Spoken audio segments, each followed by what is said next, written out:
किसी भी फील्ड में फर्स्ट जॉब लेने के लिए मोस्ट इंपॉर्टेंट जो चीज़ है वो है आपका रेज्यूमे। तो आपका रेज्यूमे कैसा होना चाहिए to get your first job? Because I have experience myself कि जब आप यूनिवर्सिटी से पास आउट होके निकलते हो and start hunting for a job, and that where most challenges comes. क्योंकि आप जब जॉब के लिए अप्लाई करते हो, एंट्री लेवल की जॉब के लिए अप्लाई करते हो, तब मोस्ट ऑफ द जो डिस्क्रिप्शन होते हैं एंट्री लेवल जॉब के लिए इन सॉफ्टवेयर डेवलपमेंट या software engineering, entry level job के लिए वो होता है they want 2 to 3 years of experience with couple of coding languages. तो जो पहला सबसे इम्पोर्टेंट पार्ट होता है वो है आपका रेज्यूमे कैसा होना चाहिए। अगर आपके पास इंटर्नशिप नहीं है, अगर आपके पास कोऑप नहीं है, अगर आपके पास कोई प्रीवियस एक्सपीरियंस नहीं है, तो आप एक आईटी इंडस्ट्री में कैसे स्टेप इन करेंगे। तो आज इस वीडियो में हम उस पर ही बात करेंगे। सबसे पहले हम देखेंगे रेज्यूमे की लाइफ साइकिल के बारे में, उसके बाद आपका रेज्यूमे का टेम्पलेट कैसा होना चाहिए, और लास्ट मोस्ट इम्पोर्टेंट थिंग कि कौन कौन से जो कीवर्ड्स हैं वो आप यूज कर सकते हो अपने रेज्यूमे में to pass your resume through recruiter and application tracking system. So let's dive in. तो रेज्यूमे बिल्डिंग पर बात करने से पहले आपको रेज्यूमे की लाइफ साइकिल के बारे में जानना बहुत जरूरी है कि आपका रेज्यूमे हायरिंग मैनेजर के पास कैसे पहुंचता है। तो उस पर हम बात करेंगे कि जब आप अपना रेज्यूमे किसी भी कंपनी की वेबसाइट पे सबमिट करते हो या फिर थर्ड पार्टी के थ्रू उस रेज्यूमे को सबमिट करते हो, तो आपका जो रेज्यूमे है वो सबसे पहले जाता है एटीएस एप्लीकेशन ट्रैकिंग सिस्टम में। वहां आपका जो रेज्यूमे है वो फिल्टर होता है by keywords, and if you get lucky and pass through that ATS system, फिर वो रेज्यूमे जाएगा रिक्रूटर के पास, और रिक्रूटर आपका रेज्यूमे देखेगा, पास करेगा और उसके बाद जाएगा हायरिंग मैनेजर के पास। Sound simple enough, right? But not really, क्योंकि according to a cardinal staffing report of 2023, 75% of resume rejected by AI or ATS software and never seen by human eye. Can you believe that? कि अगर 100 लोग एक job के लिए apply करते हैं, उसमें से 75 पीपल का जो रेज्यूमे है वो डिक्लाइन या फिर रिजेक्ट कर दिया जाता है एप्लीकेशन सिस्टम के थ्रू, और वो रिक्रूटर के पास जाता ही नहीं। और अगर आप लकी हो और आपका रेज्यूमे रिक्रूटर के पास पहुंच भी गया, तो फिर वो रिक्रूटर आपका रेज्यूमे बैरली 5 या 8 सेकंड देखता है। तो आपका रेज्यूमे इस कॉम्प्लिकेटेड सिस्टम में पास करने के लिए क्या करना होगा? So now first thing, let's start how we can build our resume और build our resume template to go through this all process.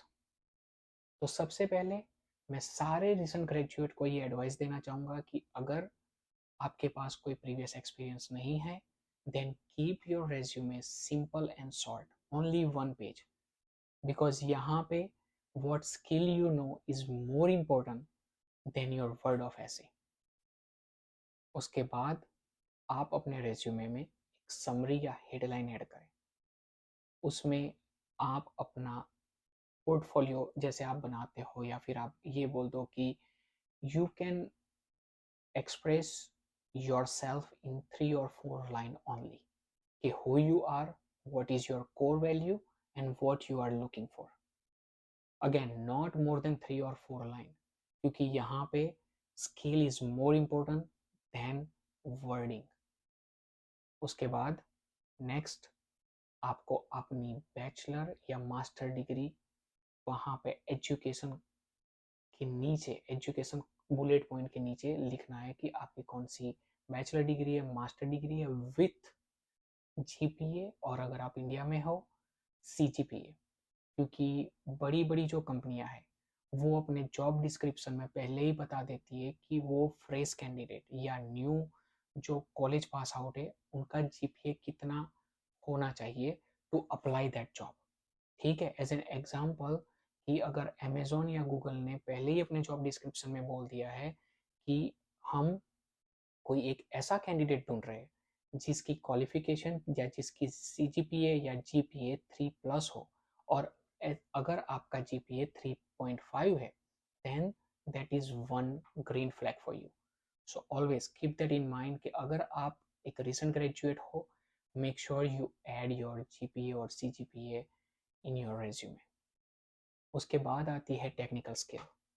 Write down every single technical skill you have learned during your college. All the programming languages, all the software tool, framework, operating system, everything. क्योंकि जब ये resume ATS में जाएगा तब ये सारी चीज़ें आपको हेल्प करेगी. Not only programming language, all the tools, software, framework, architecture, configure, operating system, everything. Again, write it down in bullet point with very clean and neat. उसके बाद write down academic course, क्योंकि आपके पास ना internship है ना आपके पास co-op है, तो आपको सामने वाले को ये दिखाना है कि I have knowledge of data structure, algorithm, आपके पास ऑपरेटिंग सिस्टम का नॉलेज है. तो ये सारी चीज़ें आप एकेडमिक कोर्स में डाल सकते हो कि this is the subject I have took in my career.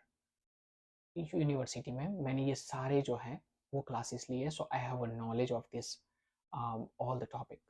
उसके बाद प्रोजेक्ट, अगर आपने इंटर्नशिप की है, अगर आपने कोऑप किया है, देन मेंशन इन डिटेल कि आपका वहाँ पे रोल क्या था, what did you do while you were there.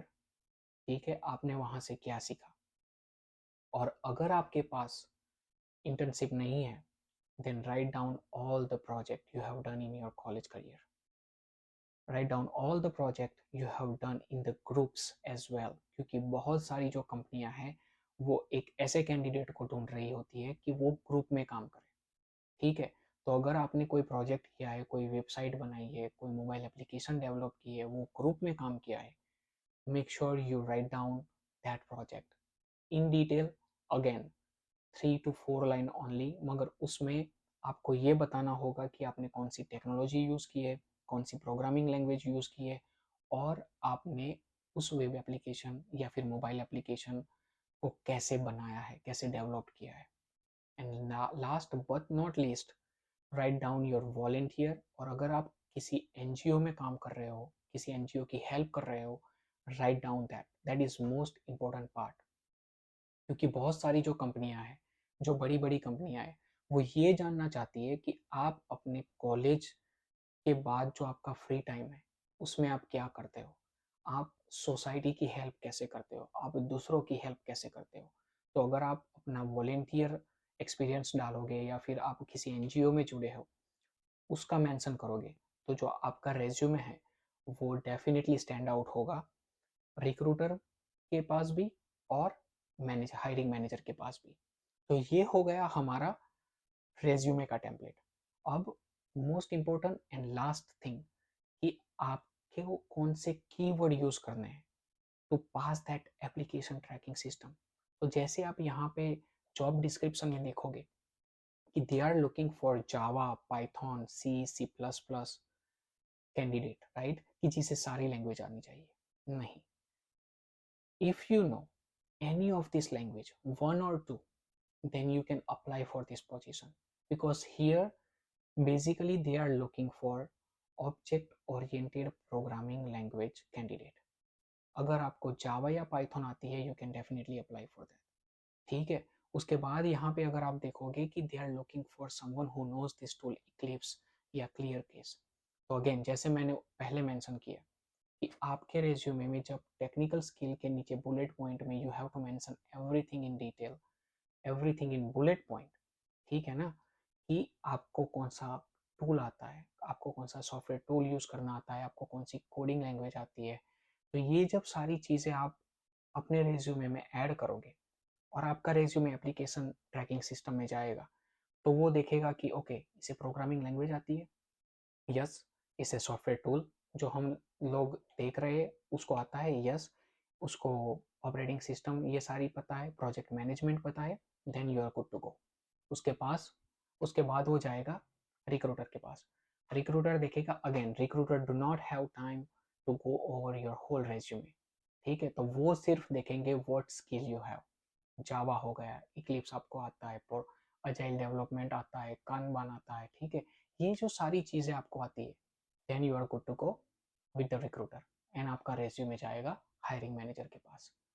तो ये जो छोटी छोटी चीज़ें हैं आपके रेज्यूमे में ऐड करने के लिए, वो बड़ा ही इम्पोर्टेंट रोल अदा करती है जब आप अपना रेज्यूमे क्रिएट करते हो।